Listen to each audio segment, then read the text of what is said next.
Hello friends, my name is Nakia. And my name is Matthew. I don't work here, I'm just here. Today we're making breakfast tacos. Come on, let's get to cooking. Oh, here comes the water work. Can you put this in this little baggie? Because then we can show how we save our waste. We're gonna use all these food scraps and we're gonna put them as the base for a soup. I like bell peppers because they're colorful. All of our produce here at Mandela Grocery is sourced locally. We work a lot with local farmers.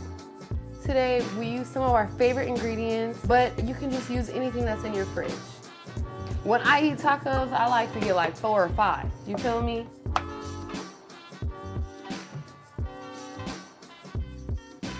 Today, we're gonna do no salt, sodium free, baby.